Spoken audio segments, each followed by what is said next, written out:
Hey,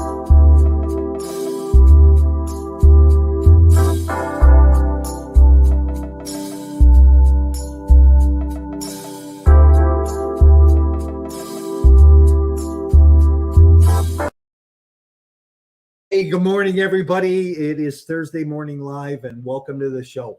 Hey, if you are, if this is your first time, I'm glad that you're here this morning. You're going to be in for a treat. I have a great guest. We'll talk about him in a minute.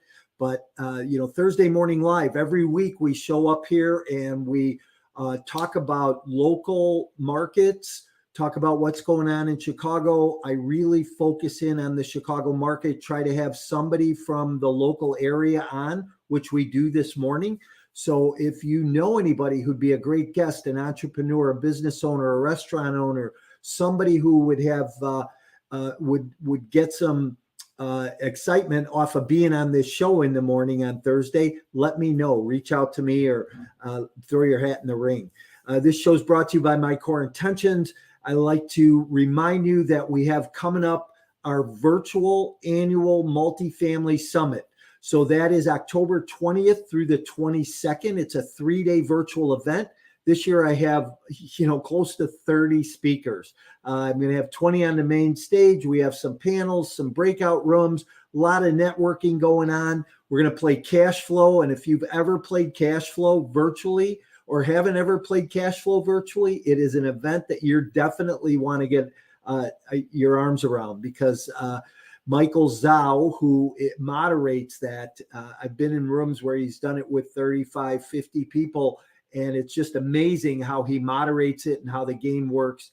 But it's a lot of fun, and we have some great laughter around it. So you'll want to join for that. But go to multifamily22.com, get registered for that event. I know that if you are new to the multifamily space, or if you are trying to figure out real estate investing from the residential or small multifamily, getting into large apartment complexes, you're not going to want to miss this event. The speakers alone, over thousands and thousands of units traded in the last few years. There's going to be a lot to learn and a lot to grasp. So, hey, my guest this morning, Bill Himmelstein. He's the founder and CEO of Tenant Advisory Group here in Chicago. We're going to get into markets. We're going to get into office space. We're going to talk a lot about commercial real estate. Let me bring Bill in. Hey, Bill, good morning. Good morning, Mike. How are you? Great. How are you?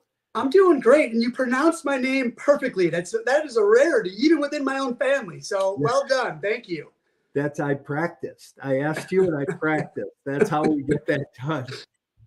Hey, I've been looking forward to connecting with you again. We had a great conversation the last time we connected. I think Chad Coe connected us, didn't he? It was Chad Coe is a mutual connection of ours. It was Larry Kaufman. Oh, that's right. That's right. I had Larry on a month or so ago, and he did connect us, which I like Larry. He's a great guy. So, Bill, listen, one thing I always do when I start my show in the morning is I ask my guests, in one word, what best describes you personally and professionally? Oh boy. I think if you ask my wife, it might be chump. Or no, I'm kidding. Oh, that's great. Nobody ever said that word. No, hopefully she likes me more than that. But honestly, I would like to think that the word is fun. I really enjoy having fun. I recently went through an exercise with my therapist trying to identify my core values. And interestingly enough, the one that rose to the top, my number one core value, was fun. And so I hope to bring that to both my personal and professional life. And, I try to host events professionally where people will have a great time, but also have it be very productive. So that's a big part of who I am and my lifestyles. I like to have fun, and I want to bring that to wherever I am, whether I'm working, playing, with my kids, whatever it is. So hopefully it's fun. That's the word I think I'd like to be described as. That's pretty great. I'm 300 episodes deep in a couple of different podcasts and shows like this, and not to talk about all the lives or the random thoughts I go live and do, but nobody has ever said fun. And there's been a few words, and one of these days I'm going to get somebody just to go through all my content, take those words, write a little something about each one of the guests, and so I think I'm curious, Mike, what are some words you get frequently? Yeah, resilience, tenacity, diligent, focused, the same old kind of buzzwords and things like that. So, and those are good. Those are all good words. They're all great words. They're all great words. So, I mean, if somebody asked me that question, I'd have to say tenacious, which is a funny story, right? Because I was probably selling residential real estate 3 years in the business. And I walk in a client's house and he goes, "Man, Morawski, you are the most tenacious person I know." And at the time, I didn't know what the word meant, right? So I very graciously, I go, "Thank you. I appreciate that." I run right home, grab the dictionary, and I go, "Oh, that is me." So, kind of funny. I love it. Yeah, I love it. So, but Bill, you do, in our business, in real estate, you do have to be tenacious, persistent. Those words that you said, I think describe probably a lot of the people that you've had on the show. Yeah. Well, and I think you bring up a good point. And that is that, here we are, we just came out of this bull run market, right? For the last 30 months, 36 months. And here we are, we're going to be in this bear market for a period of time. And I think that when you watch that little video clip I sent you this morning, you're going to call me back and go, "God, you were right." So, but we're going to go into this little bit of a correctional market. And, I think that the people who were order takers, who could sit there on the phone and ring and they'd be able to go do a deal, sell a house, take a listing, put a listing on the market and it sell like that. Now they realize they're going to have to go to work. Right. And, I think it'll weed out the industry again. It's part of that. Always does, Mike. And, to me, I don't mind a correction because it bodes well for people like you and I that are always working hard, that are always trying to plow forward regardless of what's going on in the market. But it also presents opportunities. Yeah. The Japanese are the best at seeing opportunities in challenges. And I think that there's a lot of the successful people in real estate take that similar approach where when there's difficulties, it's a great opportunity to keep moving forward. Absolutely. Hey, so you mentioned a couple of things, before the show, and now that, I kind of want to dive into a little bit, but before we get there, let's talk about your background a little bit, what your history is and how you got to doing what you're doing today. Tell the listeners about that. Yeah, geez. So how far back do we start? I mean, when I was a real young child, my father would take me to an apartment building that he owned, and we'd empty the laundry machines of the quarters. And I'd have this bag of quarters, and I'd be like, "Dad, we're rich. What are we going to buy? How are we going to spend this money?" He says, "Bill, come with me. I'm going to show you." Well, actually, he would say, "Billy, come with me." And we'd go to the bank. And he deposited it, and he said, "Billy, the bank's going to pay us just to hold on to our money. And guess what? After they've paid us, they're going to pay us on top of that." So he teaches me about compounding interest. And then I was asking about the properties. He said, "Billy, let's say this property costs $1 million. I only had to put down $200,000. And I said, "Well, what? Well, I don't understand." He teaches me about leverage. And he's saying, "And by the way, Billy, I've got a mortgage payment and certain expenses on this property, like taxes. But guess what? All of my tenants pay for that for me. All my renters are paying my mortgage. They're paying my expenses. They're paying my taxes. And then I got a little bit left over. You know what I'm going to do with that?" And I said, "I don't know. What are we going to buy?" He said, "No, we're going to buy another building." And so, it really all started from an early age with my father teaching me about leverage and investing and saving. Then my freshman year of high school, I was a bank teller. And I remember most people would come in every other Friday with their paychecks from their hourly jobs that they had, and they'd deposit $250, $320, real small amounts. But there was this one woman who would come in on a irregular basis, but relatively regularly, and she would deposit $28,000, $46,000, $33,000, just constantly random numbers, but huge amounts. She had one of the biggest balances of anybody in the bank, any other customers. And I finally said to her, ma'am, I don't mean to pry, but could you tell me what you do for a living? She tells me she's a real estate broker. And I said, I want to be that woman when I grow up. I want to be just like her, with a huge bank balance, depositing massive checks all the time.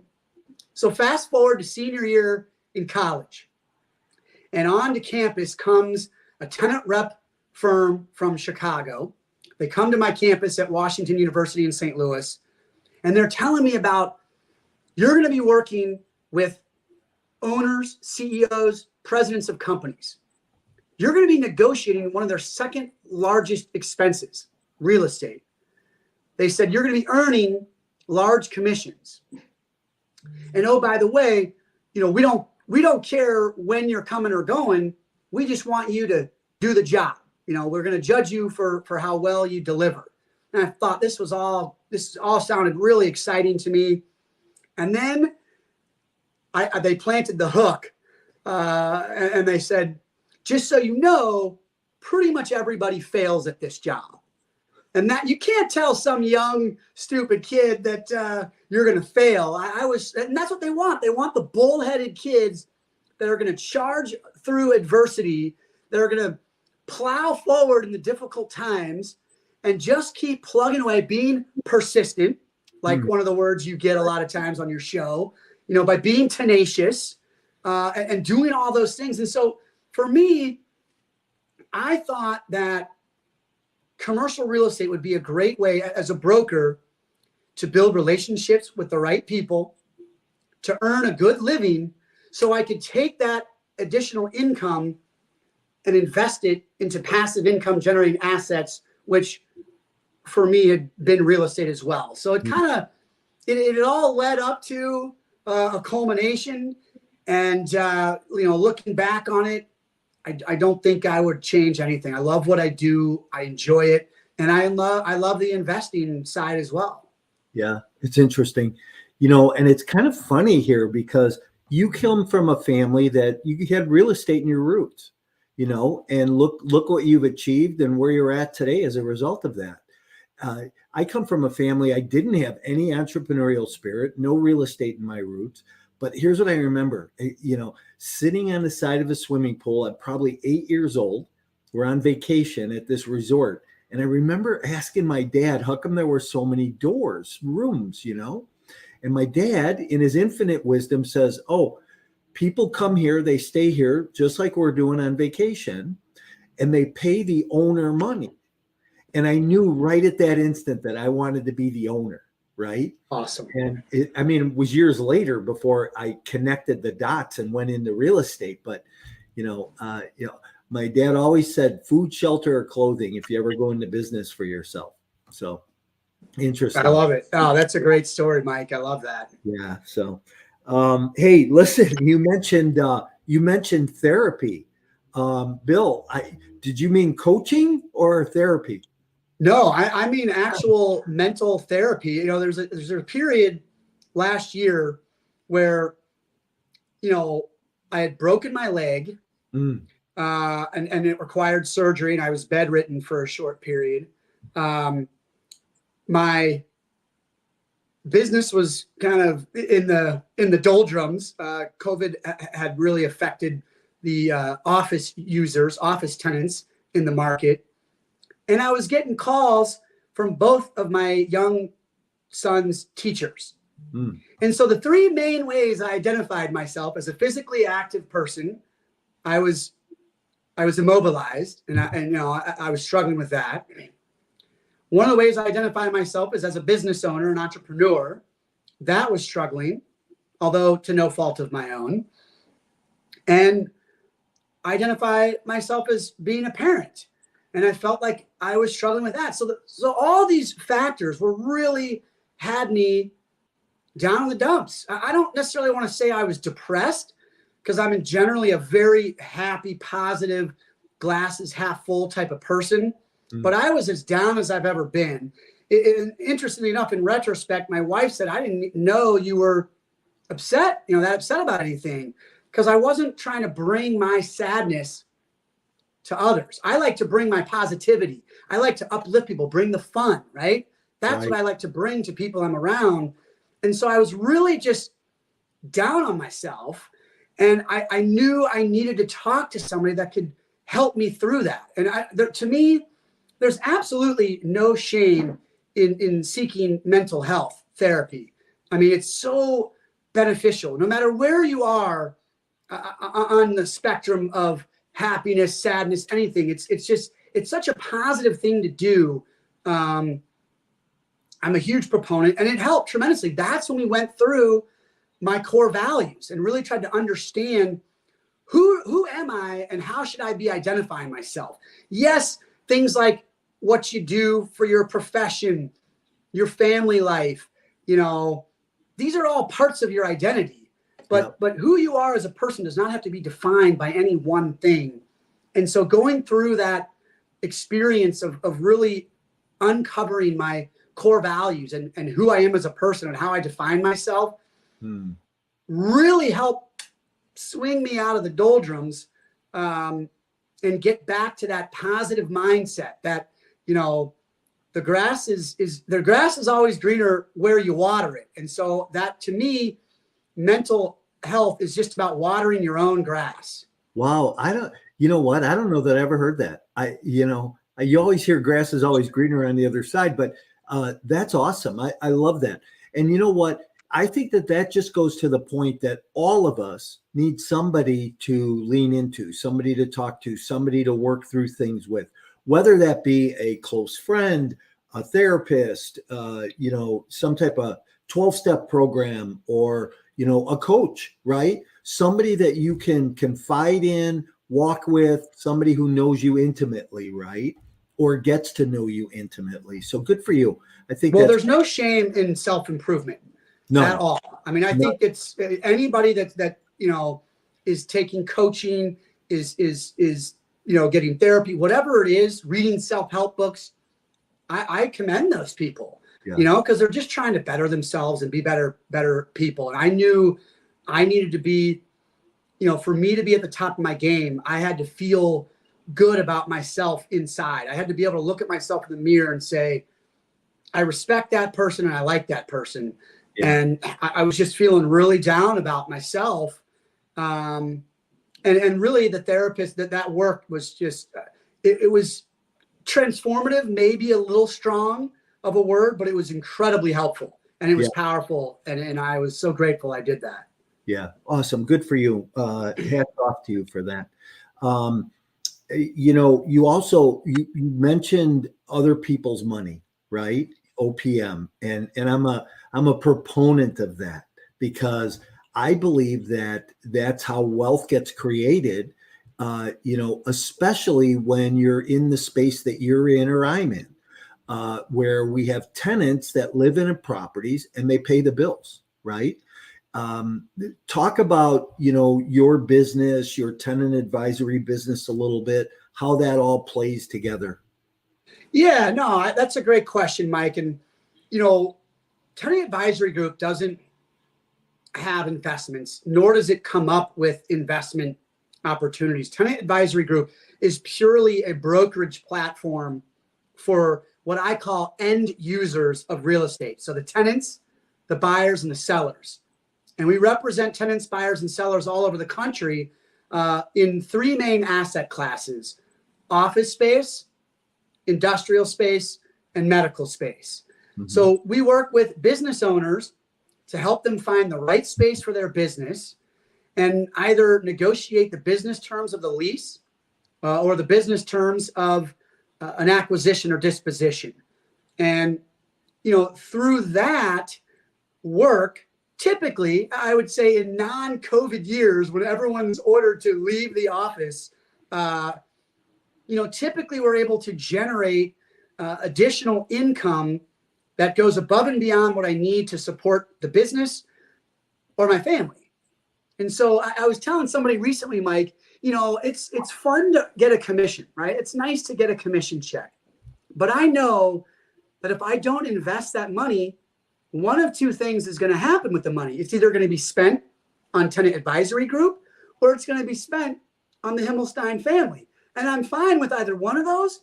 But what really gets me excited, Mike, is when someone like you brings me an opportunity like you have right now in Tampa, where the numbers make sense. You've got positive cash flow. You've got value-added opportunities. You're buying down debt on the note.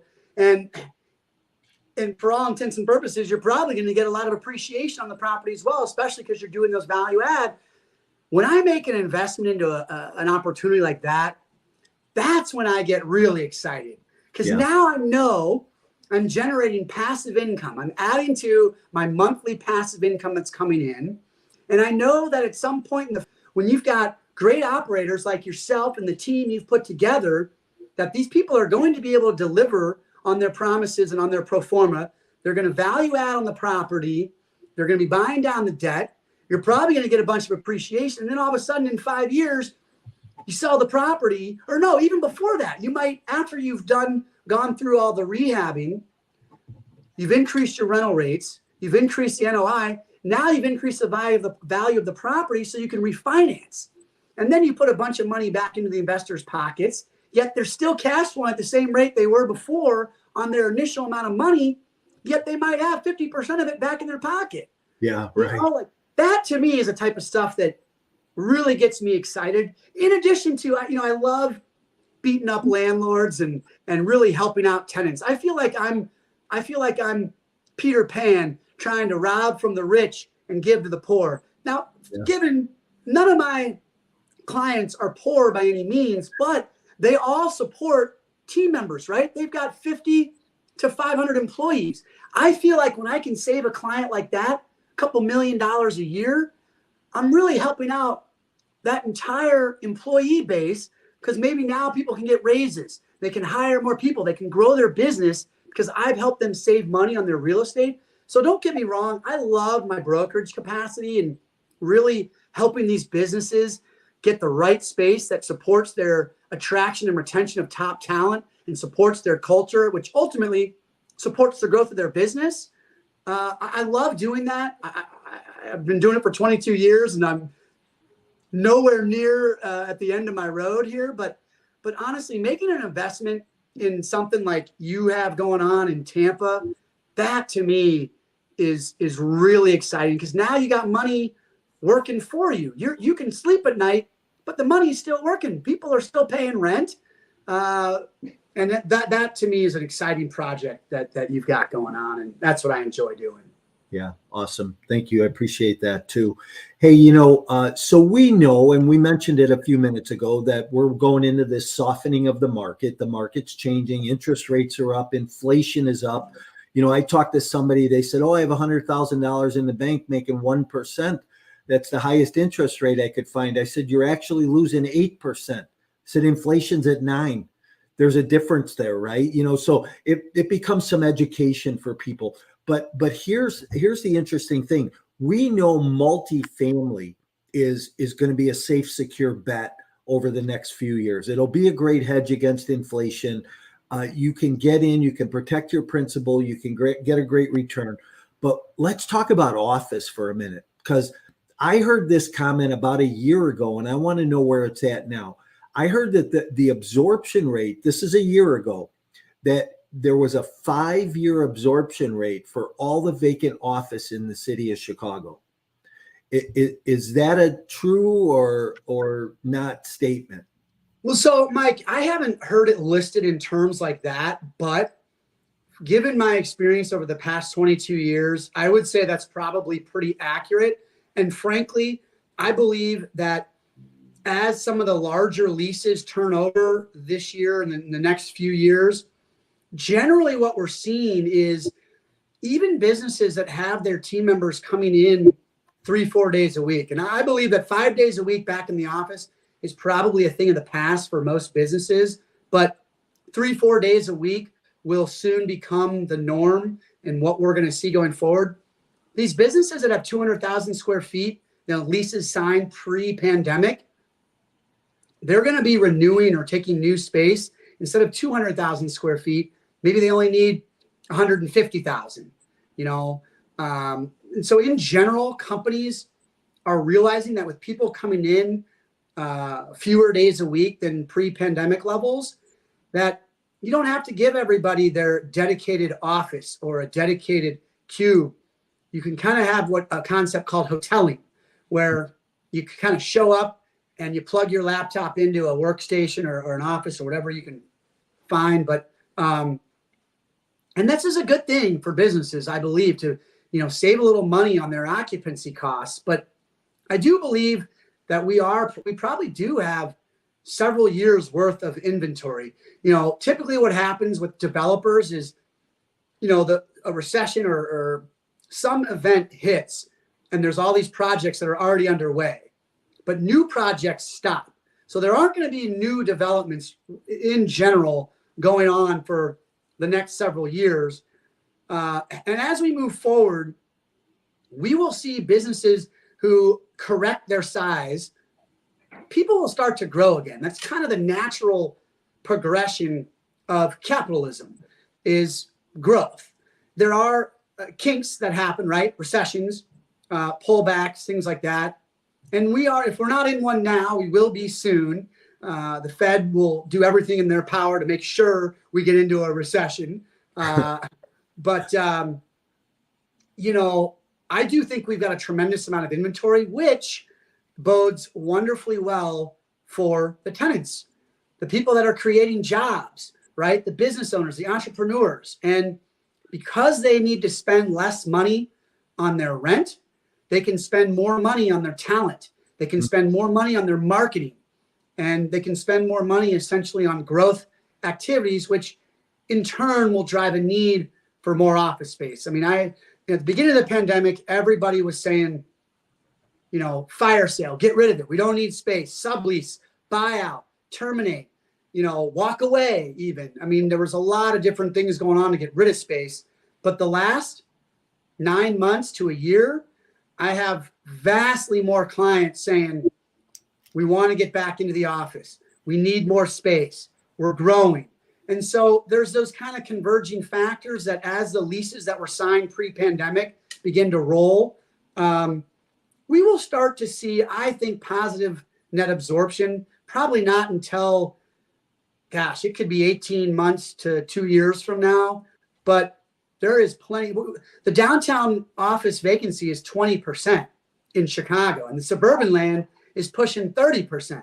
So there's a lot of space to be filled in the market, which isn't going to happen for quite some time.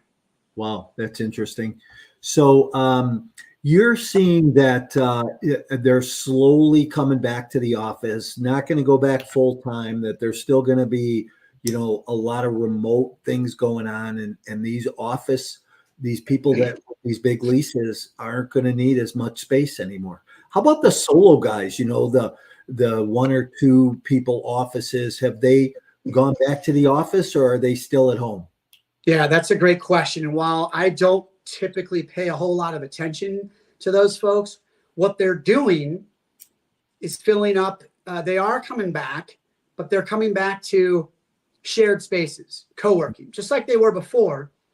The big difference with co-working now is that some larger companies who are trying to figure out, and when I say larger, I mean 100 employees on up. Yeah, they're trying to figure out what their needs are. They're trying to figure out, they all want their people to come back. There are so many things that you miss out, that you, as meaning an organization, misses out on by having a remote workforce. And the CEOs and the leaders, they know this. They know you're missing out on huge culture, benefits. You're missing out on mentorship opportunities. You're missing out on chance encounters and quick conversations to have with people nearby. You're missing out on, just educating your younger workforce and training them up. A lot of things that you're missing out on. But what these larger companies are starting to do is say, while we're figuring it out, let's just do co-working space, because we can do a short-term commitment. It's really flexible in terms of adding and subtracting space within that co-working facility. And so, a lot of people got burned signing long-term leases right before the pandemic. And now they're just left holding the bag, paying rent for space that's not being utilized. Yeah. I think a big change will occur, Mike, when we do kind of get into this recession a little bit further. Companies start to pull back on their hiring or start laying off people. And we've certainly seen that in the crypto industry, but a lot of tech has started to lay off people. Groupon laid off, I think, 1,600 people. I mean, there's a lot of examples of companies that are starting to let go of folks. And I think as less jobs are available for every worker, I think those workers are going to value their jobs more than they do now. Meaning when the employer says, we want you to come in 3 days a week, they're not going to quit and take the job where they can work fully remote. Working remotely has been largely driven by the employee. And when the leverage comes back to the employer, which I think will be within the next 9 months to a year, honestly, you'll start to see those employers pulling their people back in to the office and mandating 3 days a week, probably close to, it's going to be somewhere between 3 and 4 days a week is going to become the norm in the future. I think we're really only about a year away from that. Yeah. So, it's funny, things always cycle, they shift, they change, and history tends to repeat itself. So bell bottoms are back. Yeah, exactly. Right. Hey, let's shift it up a little bit. I always like to ask 3 questions before we end the show. But the first one is, what's the best book you've ever read? Secret of Shelter Island. I can't remember the author, but The Secret of Shelter Island talks about your mindset and, not just the glass is half full, but, it's about a growth mindset versus a fixed mindset. And it's really talking about how to bring a positive attitude, how to, open your mind to learning and taking on new challenges, and really just having a positive attitude, bringing positivity and fun to your life and others around you. And it's really been, when I was younger, my dad always talked about the big A, attitude, and how that can really change your experience. We read this book to my 9 and 6-year-old called What Would Danny Do? And it's sort of like a choose your own adventure. Things happen and you get to choose. Does Danny react positively with a growth mindset, or does he react negatively with a fixed mindset? And his day goes according to your choices. And we're just trying to instill in them that your day and what happens is entirely up to you. You have the power to choose your response. You have the power to choose how you react and how you behave and what your attitude is. And that's a really powerful tool to control really the happiness and the enjoyment that you get out of life. Yeah, it's awesome. Your mindset is so critically important. You're right. Hey, what's the best restaurant in Chicago?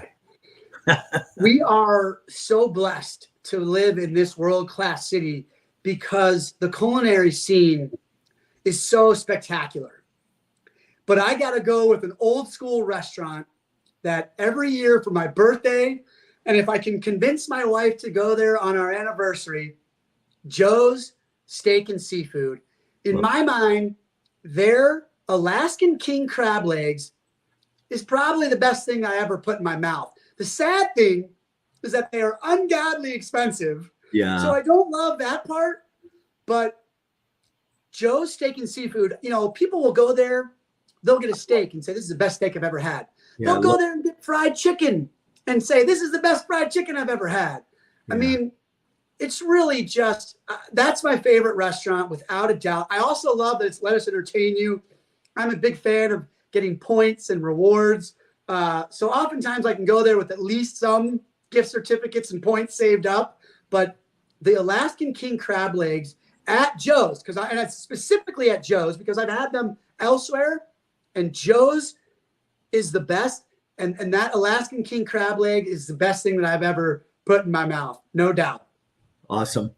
And then tourist attraction. But you know what? That's such a great question because Chicago has so many things, wonderful things to do. And really, it was during COVID where my family started exploring parts of Chicago that we hadn't been to. And we brought up this saying that says, Chicago, who knew? There's so much to do, so many opportunities. But here's something I'm going to throw out there that my wife found out about. We went to last summer. It was the all-black rodeo on the South Shore Cultural Center of Chicago. You're in this beautiful venue on the South Shore on the lake. There's a little rodeo rink. And my family and I were the only white people there. We were welcomed so warmly. People were so friendly. The participants in the rodeo would come up to us. Like everyone just wanted to make us feel really welcome. And it just made me realize, boy, I really hope we're doing the same to people that are different than ourselves, you know, and because we went there and it was an incredible experience. We just did something that was unique that my family doesn't always do, doesn't often do. We got to see a rodeo with these, African-American rodeo folks that were just incredible. Yeah. And plus the venue, we're right on the shoreline. The shoreline of Chicago is just so beautiful to see. If you go south or north, you're along the lake. It's just like such a beautiful setting. Then you can see the city in the distance. So that all black rodeo on the South Shore Cultural Center was really a neat kind of diamond in the rough that we found. Nice. That's awesome. I'm going to have to check that out. Bill, how do people get a hold of you if they want to connect? Well, you've got this real cool scrolling thing at the bottom, emailing me, bill@tagcommercialbroker.com. We're always excited to talk real estate. We're never going to bring it up, but if anyone wants to ask me, I love talking real estate, whether it's brokerage, and more transactional discussion or investment conversation. I just enjoy talking real estate. I think that's one of the reasons why you and I have connected so well. So I'm grateful for the connection to you as well, Mike. Thanks for being here today. I appreciate it. I'm going to move you to the back room, say goodbye, hang out with me for a couple of minutes. You got it, Mike. Thank you. Hey, everybody. That was Thursday Morning Live this week, and my guest, Bill Himmelstein, and he would be really glad that I said his name right again. But real estate, office real estate, medical space, whatever you're looking for, give him a call. I think I could have talked to Bill for hours today because we do have such a connection around real estate in that space. So, hey, if you are somebody who's here every Thursday, somebody who'd be a great guest, send me an email, throw your hat in the ring. Any Chicago area, local entrepreneur, business owner, restaurant owner, somebody in real estate, that's fine. But I'd love to have you on the show and talk, talk markets, talk business, talk shop. So remember the Multifamily Summit coming up October 20th through the 22nd. Go to multifamily22.com, get registered, 3-day virtual